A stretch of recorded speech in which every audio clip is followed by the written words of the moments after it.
Hello everyone, this is Tom Fox. I'm the Compliance Evangelist. As a part of my month-long celebration in August of producing 1,000 podcasts, I'm doing a special series each week. This week, I paired with Matt Kelly, founder of Radical Compliance, and my podcast partner on Compliance Into the Weeds to take a 5-part exploration of the future of audit, compliance, and analytics. This 5-part series talks about where internal audit has been, where they are now, and where they may be going. I think you'll find this to be a fascinating exploration of the use of internal audit, moving from the third line of defense to literally operationalizing internal audit to help manage risk and monitor risk in a more effective way, to help companies become more efficient and, at the end of the day, more profitable. In part 1, we take a look at where we have been, 2, the 3 steps of evolution. In part 3, I take a look at 3 specific examples. In part 4, we consider the new working relationships that internal audit will have. In part 5, we conclude with getting started. I hope you enjoy this series, and I think you will find it fascinating. This special series of the future of audit, compliance, and analytics, part of Compliance Into the Weeds, is a production of the Compliance Podcast Network. Hello, everyone. This is Tom Fox. I'm the Compliance Evangelist, and I'm back with Matt Kelly, founder and editor of Radical Compliance, for part 4 of our 5-part exploration of the future of audit, compliance, and analytics. Today, we're going to take a look at new working relationships. So, Matt, welcome. Hello, Tom. So, Matt, typically internal audit is, I believe, the third line of defense. And one of the things that I think you have suggested is that by greater use of analytics, that internal audit can, if not move closer to the second or first line, perhaps work more closely with those who are traditionally seen as the first or second lines of defense.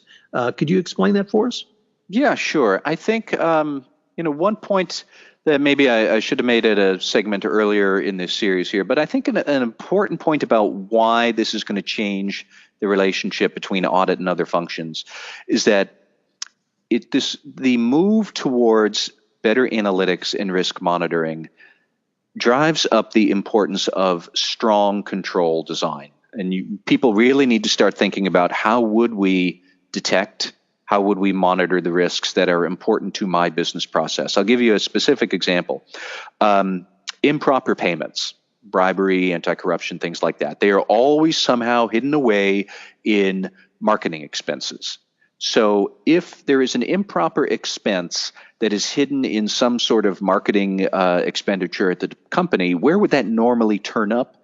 It would probably be reported on the income statement under sales, general, and administrative. That's the line item. So let's think about this. At a large company, and I looked up Walmart for this specific example, Walmart's SG&A costs in 2018 were $106 billion. So a material amount of money for Walmart around the SG&A costs would be about $1 billion. Now, you can command the world with bribes through far fewer than $100 billion.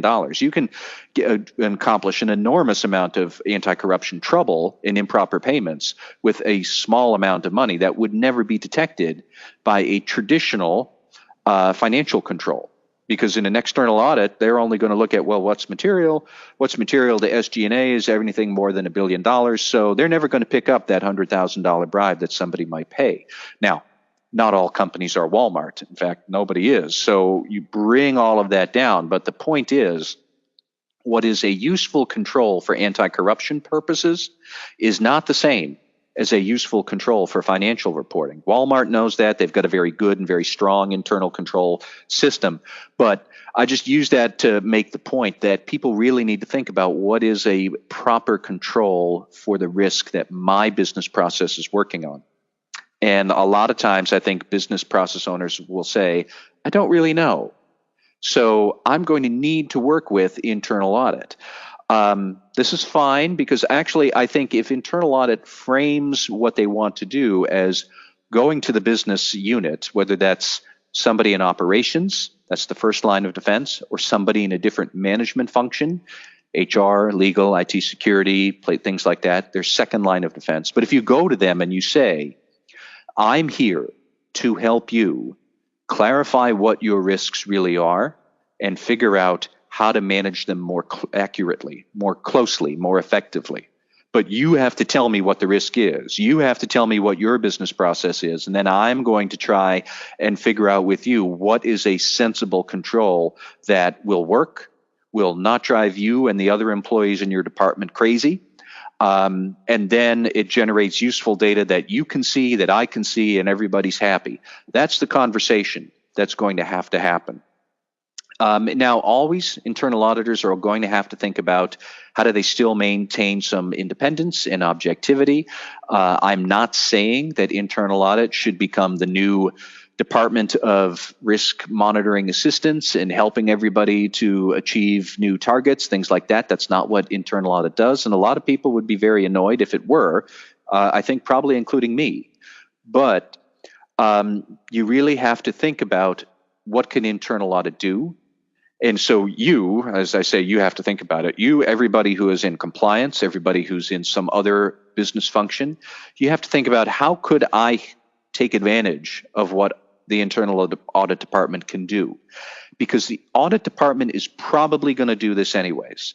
The audit department knows that anti-corruption risk, for example, that's a big concern of the board. And they're going to be looking at anti-corruption risk anyways. They're going to be thinking about what is an effective anti-corruption control that will want to either test or wonder why you don't have it or anything like that. So you, the compliance person who is in charge of anti-corruption on a daily basis, you want to be aware of that. And you want to reach out to internal audit and say, all right, here's what I'm doing now.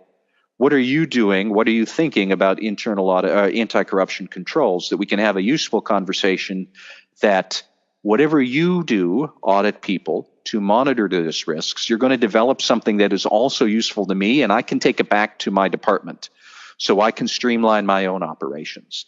That's really the conversation. And then you want to be thinking, whoever you are, whatever the issue is, how do we have that conversation over and over about anti-harassment, about maybe, I don't know, antitrust and bid rigging, about IT security, about bringing in new third parties, maybe specifically around data service providers and security risks that they have. Always, it's going to be, what are my operational risks? Because this is something my department does. And what are the controls that I have? What do I think would be nice? What's the audit department going to come in and recommend I do implement or wonder why I don't have it? And then try and have a meeting of the minds and see how audit can come up with something that is useful to them, but also usable by you that you can take. Because audit does not want to be the ones who are managing anti-corruption risks. They want to make sure that you, the compliance officer, are managing anti-corruption risk in a way that makes sense for the company. And that's all. And then they want to go on because they got other risks that they have to think about too. So that's really what you want to do. And, I would just say that I think consider how a world where analytics is more prominent, consider, if a world where everything is more analytics driven, how is that going to work in corporate culture? I've given a lot of examples that sound kind of positive, but there are many ways that I think a data-driven analytics culture can also wind up being, frankly, a negative place to work. We've all seen that which is managed or measured gets managed. Well, if you measure everything and you manage everything, then you are micromanaging people. So you will have to think sometimes about how does this really impact the human beings who are in our organization? But those are big, broad questions I don't think society has fully answered yet. But you have to also realize if you're managing and observing everything, what does that say about making it also a nice place to work, an interesting and challenging place to work, aside from being a well-managed, risk-managed place to work? There's two different conversations to have, but that's the sort of stuff that's going to be happening in the future. Well, Matt, unfortunately, we're near the end of our time. I've been visiting with Matt Kelly on part 4 of our 5-part exploration of the future of audit, compliance, and analytics. Today, we took a look at new working relationships And tomorrow we're actually going to go Greek alphabet with Alpha Omega with our Part 5 conclusion, but it's getting started. So, Matt, I look forward to continuing the discussion on our next episode. All right. Hello, everyone. This is Tom Fox again. I'd like to thank you for joining us for this 5-part series on exploring the future of audit, compliance, and analytics with Matt Kelly, founder of Radical Compliance. If you have any questions, you can email me at tfox@tfoxlaw.com. You can email Matt at mkelly@radicalcompliance.com. I hope you will join us again for another episode.